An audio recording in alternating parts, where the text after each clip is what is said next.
In this video, I'm going to talk about exactly how much money I made working at a full-time job in Singapore in the month of June. 5 years ago, after graduating from university, I entered into the working world just like everyone else. I did not know what to expect and how much money I would earn. I was just told that Singapore university graduates would earn anywhere between $3,000 to $4,000. Fast forward to today, I'm very fortunate to be able to make more than that amount, and I'm using YouTube to document how much money I'm earning and investing every single month. So follow along if you want to find out exactly how much money I made from all my different income sources, from bank interest to dividends to my full-time salary, and how I plan to invest all that money this month. So let's first start off with how much money I earned in June. So this is the highest income month so far, so I'm excited to share this with you guys as well. There are 5 income sources this month, so we're going to review them from smallest to biggest as usual. So the first income source is dividends, specifically coming from the Singapore Savings Bonds. If you guys don't know that, Singapore Savings Bonds is a relatively low risk bond that the government has put in place for us to invest in so that we can counter inflation at the lowest rate in that sense. I put around $35,000 into the Singapore Savings Bond and they pay me around 3% interest every single month. This comes up to a very nice number of $69 for this month itself. The second income stream is bank interest. If you watch this video of how I was planning to make $100 with the UOB bank account and a UOB Evo credit card, this is the bank that paid me this interest. But I have around $30,000 in this bank account and it paid me $79.42 this month with 3% interest as well. The UOB One account especially, if you guys don't know about it yet, they kind of nerfed it a little bit. It used to be of a higher interest, somewhere around the ballpark of 5% for $100,000, but now it's about 4% for $150,000. So a little bit nerfed, a bit sad that I didn't participate in this earlier, but it is what it is. At least we are trying to get our things sorted out a little bit better. Moving on, the third income stream is option selling. So I sell options basically on Alibaba stock, and I primarily do that with this Moomoo Singapore app. So for options this month, I've earned a total of $155. As usual, I'll not count this into my investing later because this stays in my Moomoo app to accumulate. The fourth income stream, which wasn't present last month as well, is also selling custom G-Shock watches online. So if you're an avid fan of my channel and you are subscribed, then you'll know that I started selling custom G-Shock watches as a side hustle from last year. So I'm not so active in doing it anymore because it does take up quite a bit of time. I need to come back home, I need to settle orders online, I need to sort of pack them, ship them, and make sure that the customers get it and they're happy with it as well, which takes up a lot of my time. And if you guys know, I'm actually starting a road to monetization journey on my YouTube channel itself, so I'm spending a lot more time on content creation, which is why I don't do this so actively anymore. But I earned a total of $218 from selling 2 watches this month itself. I think I sold them from Carousel, so that's pretty nice, and it was also done by delivery, so I just had to pack it nicely and then kind of send it downstairs, order the delivery, and I didn't have to do anything extra. The last income stream will be my full-time job where I work as a physio in a private clinic in Singapore. So I'm sure all of you guys who click on this video itself, you guys are probably in your first or your second jobs, and you're probably around my age, which is around, I'm turning 30 this year.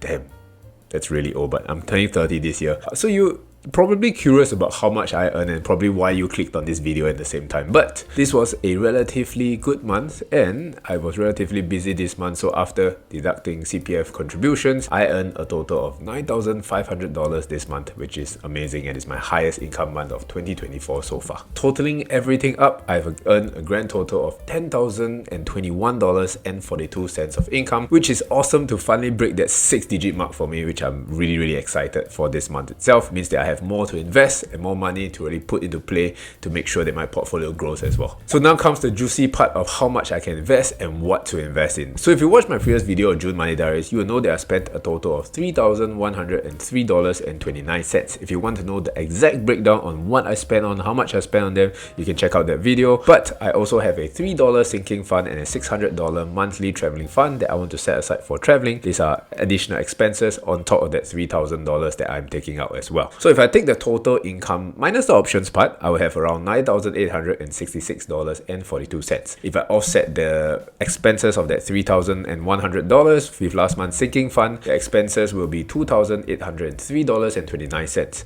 So after deducting this amount as well, $500 that I'm going to set aside, a little bit more for this month's sinking fund, and the $600 travel fund, I'll have a total of $5,963.13 left. So let's just round it up a little bit. That was a lot of numbers. Let's just round it up a little bit to around $6,000 for investing, to put it easily in that sense. Considering that I'm saving up for my house, maybe I should document a little bit on that journey as well. But I'm saving up for my house. I'll let you guys know in the future. Maybe I would even include some of the renovation kind of plans in the future itself. It could make a good video in the future and show you guys. I will maybe teach you guys and show you guys the process of what you should do in getting a house, your renovations and all that kind of stuff. So I will take out $3,000 as usual, and that leaves me with $3,000 to invest. So this will be now the fun part where we talk about investing. The bulk of my investing portfolio is actually on the Moomoo Singapore app itself. I'm actually thinking about starting a 100k investing portfolio. So if you guys are interested to join me, then you can sign up with my link down below in the description box. If you guys are a new user, you can get an additional $20 if you sign up with my referral link down below, and up to $970 for the new user promotion if you are able to fulfill the required deposit and trade requirements. So how should I invest my $3,000 this month? My plan was to invest $2,700 last month into DBS stock, but I stupidly did not take into account the price of the stock itself. You can only buy 100 shares at a time for Singapore stocks on the Moomoo Singapore app itself. DBS is currently trading at $37 a share, which means that 100 shares would be, how much would it be? $3,700, which means I fall short for it in that sense, which means that technically I did not invest anything last month. I was just saving the money in the DBS, or rather I was just saving the money in the Moomoo Singapore app in that sense. So since I have $2,700 from last month, I technically have $5,700 if I add that $3,000 in to invest for this month itself. So to be honest, I'm still a bit hesitant to buy DBS stock because of how high the prices are, and